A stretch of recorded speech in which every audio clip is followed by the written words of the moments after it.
Costa Nation, Sanbonani, and welcome back to Football Trends with me, OQP. Now, on this video of A2, we're going to discuss some of the things that are happening at Naturena. We're going to be talking about Asanele Velebayi. We're going to be talking about Inaso Miguel. We're also going to be talking about Edmlison and the foreign quota. But of course, before we dive into all of the details, please, when the show to you, like the video, and also, if this is your first time seeing Football Trends with QP, subscriber or click on the bell notification so that next time when I post a new video, you get notified. Now, I also forgot to we have something on Riaan Hanamub, which is a bit interesting, but of course, I will give you more of the details later on the video. For now, let me just start with Asanele Velebayi. So, with Asanele Velebayi, it's a bit of a trick one because when I take a look at what is happening currently, as the boss of Cape Town Spurs has said it, Kaizer Chiefs, they approached them, and obviously the player wants to go.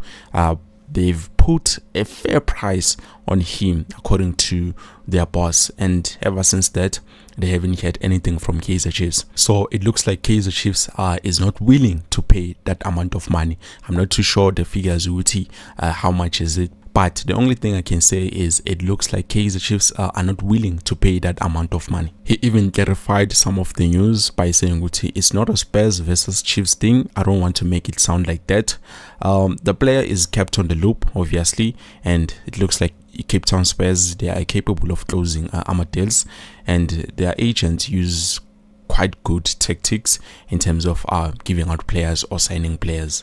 He also said, "We play open cards with the parents. Asanele has been with us for 10 years and the parents have never complained." So Kaizer Chiefs, they were looking at Russian Dotle while he was still in MNFD, and then Asanele Velebayi, we know he has played about 99 professional games, which means they want a lot of money for this young player. He also said, "Asanele is a diamond and diamonds don't come cheap. We know how much it costs to water our fields. We looked after him for 10 years. So it does sound to me like Cape Town Spurs, they know what they're doing. Definitely, I won't blame them on that department.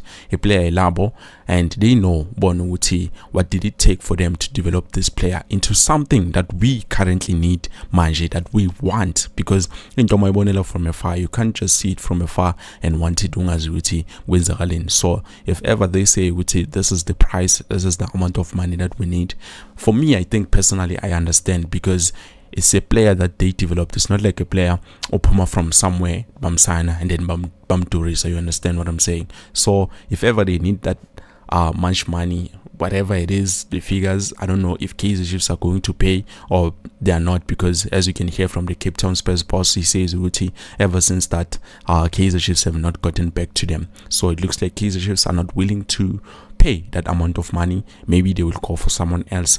And speaking of someone else, Kaizer Chiefs have recently acquired the services of Inaso Miguel, as like I've reported last month, 20 July, where Kaizer Chiefs have shown interest to this player, and I would be happy for them to sign this player. So it looks like Kaizer Chiefs they've come through with the deal, but we have one problem in terms of the foreign quota, and today I'm going to clarify some of the things. So I went ahead, did some digging, and I did not find what I was looking for. So I decided it's better if I go straight direct to the horse's mouth from Yena or Yena. What is he saying in terms of this? Because they were not straight to the point on what I wanted to know. So I asked the guy himself, Lapano Instagram, Amlanda, and I talked with him, Edmlison. But the problem is I did not use English. I used his mother tongue, which is Portuguese. I know a bit of Portuguese myself because I've learned a lot. And then have you registered for the South African citizenship yet? Nah. And this is what I got from him. This is his response. He said, "Nope, not yet, my brother. I have not yet registered for the South African citizenship." And to be honest, I was happy with the response that I got from this guy, because directly he did not take me to left, right, and center. Nope, I have not yet registered for the South African citizenship. So the thing is, currently we have Fiakin Twari, we have Utadone Ditlokwe, we also have Christian Saile, we have Edson Castillo, and now Edmlison, which are the 5 players occupied covering the foreign quota. And taking a look at the situation at Edmlison, I think Kaizer Chiefs, the only solution they can do for now, if ever they're not going to sell any players or loan out any players, they can just make sure Edmlison does get his registration in order. So angazi how long does this process take? I did not do much research in terms of that, but I think the only way Kaizer Chiefs can survive is if they register Edmlison, then definitely Inaso Miguel can sign on the dotted lines, because it looks like Umfana is ready, and yeah, he's happy to come and play for Kaizer Chiefs. I've even seen some of his posts on Instagram. He's ready, and I'm happy to see he wants to come and play for Kaizer Chiefs. But without the foreign spot being open, we need to figure this thing out and yeah, do the right things, because I'm not too sure about him, but I don't want to lie. I'm not too sure about the player that I'm sure with and I have confidence about is Edmlison. Edmlison, if ever he registers for the South African citizenship, then definitely Vulega that spot that we need, and then Inaso Miguel comes in and fills up that gap. And then also Kumbulu Edmlison is currently injured, and according to my reports out there, it looks like he's gonna be injured for about months, not just months. So if ever they register him or loan out some of the few players that we have, our a foreign spot, then definitely it's gonna help in terms of bringing in those foreign players that we need. And speaking of foreign players, Bafetu, we all know the Kaizer Chiefs were interested in signing Fawaz Basadin, even though I've heard latest rumors saying they have not given up on signing of Fawaz Basadin. But the thing is, Kaizer Chiefs have now changed their tune and they are going back to Riaan Hanamub. It looks like Kaizer Chiefs are now interested in signing Riaan Hanamub. And Riaan Hanamub, he's a player who's an international player, and I know a lot of you might be worried. He plays for Amazulu FC. You might be right, foreign quota. So how are we going to get this player? Well, the player arrived in Mzansi in 2018. That means he has more than 6 years of Konala in Mzansi. So for him, it's not a problem. He can come and play. He's a natural left back who can also play as a left midfield. And to be honest, Bafetu, I have no complaints with this player coming to National. I would love to honestly see Riaan Hanamub coming to play for Kaizer Chiefs. And in terms of contract, he is still contracted with Amazulu FC. I remember watching an interview somewhere in a Bosia corner. I think it was Gagasi FM. They talked. There was Mike up there.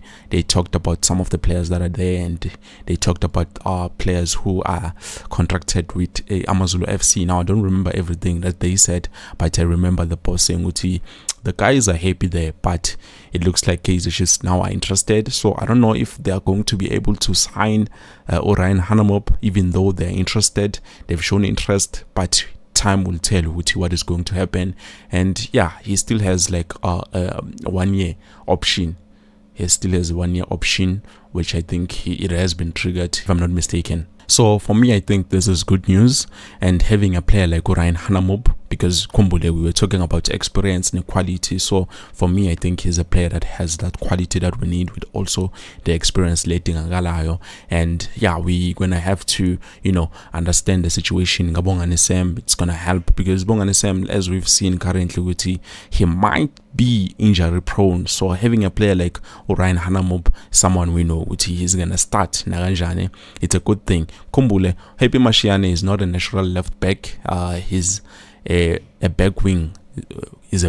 So at least having someone who is a natural left back, I think we're gonna be covered. So it looks like Kaizer Chiefs are moving in the right direction, even though there's a lot that still needs to be fixed, but I'm happy with the current progress, with everything that is happening. And yeah, you can let me know what you think down in the comment section below about signing Riaan Hanamub. Riaan Hanamub coming to Kaizer Chiefs. What do you think? What's your take on that? And yeah, thank you so much guys for watching until the end. I think I might give you something early wafethu around 12. I will try to go live and bring one of you guys so that I can interview you and then sikhulume sixoxe, because I know you guys have a lot to say. And yeah, ngifuna nje sonke sikhona ukuzwa ukuthi nithini bafethu, not ukuthi nje kuphelele ngama comments, but you guys say your piece. But yeah, I think this is it. Thank you so much for watching bafethu. I will see you soon with something new.